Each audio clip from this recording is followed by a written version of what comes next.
তো বন্ধ হচ্ছে কৃষক বন্ধু এবং বাংলার শস্য বীমা এই দুটি প্রকল্প। এবং আপনারা যারা যারা এর আগে এই দুটি প্রকল্পের সুবিধা পেতেন, এবার কিন্তু আপনাদের মধ্যে অনেকেরই আবারও নতুন করে আবেদন করতে হবে। তার সঙ্গে সঙ্গে আবারও কিন্তু ভেরিফিকেশন হতে পারে। তো কাদের ক্ষেত্রে নতুন করে আবেদন করতে হবে এই বিষয়টা নিয়ে আজকের এই ভিডিওতে আলোচনা করছি, এবং এই কৃষক বন্ধু এবং বাংলার শস্য বীমা এই দুটি প্রকল্প নিয়ে নতুন করে কি তথ্য জানা গেল সেটাই কিন্তু আজকের এই ভিডিওতে আপনাদেরকে জানাচ্ছি। তো নমস্কার, আপনাদের সঙ্গে রয়েছে আমি সমীর, আপনারা দেখছেন মাই স্মার্ট সাজেস্ট। তো কি বলা হয়েছে এই দুটো প্রকল্প নিয়ে? রাজ্যের কৃষকদের জন্য চালু থাকা কৃষক বন্ধু এবং বাংলার শস্য বীমা প্রকল্পকে নিয়ে বড় ঘোষণা করলেন কৃষিমন্ত্রী দুধকুমার মণ্ডল। বৃহস্পতিবার নবান্নে তিনি জানান যে এই দুই প্রকল্পের উপভোক্তাদের তালিকা খতিয়ে দেখা হবে এবং প্রয়োজন হলে তদন্ত করে দেখা হবে।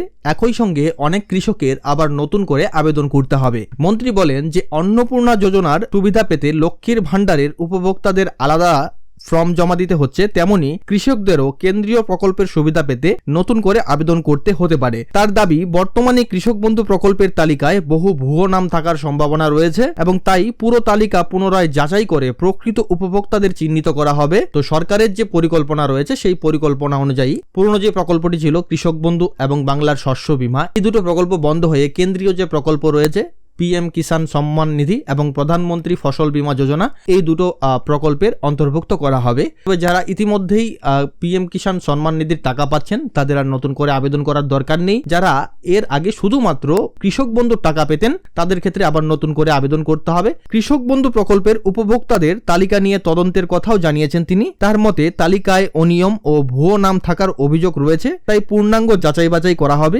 এর সঙ্গে সঙ্গে এও বলা হয়েছে একই সঙ্গে কৃষকদের স্বার্থে সারের কালোবাজারি রুখতে এবং সময় মতো উন্নত মানের বীজ সরবরাহ নিশ্চিত করতে প্রশাসন করার নজরদারি চালাবে। তো আশা করি আপনারা বুঝতে পেরেছেন। ভিডিওটি ভালো লেগেছে, ভালো লাগলে লাইক করুন এবং শেয়ার করে অন্যকে দেখার সুযোগ করে দিন। ধন্যবাদ।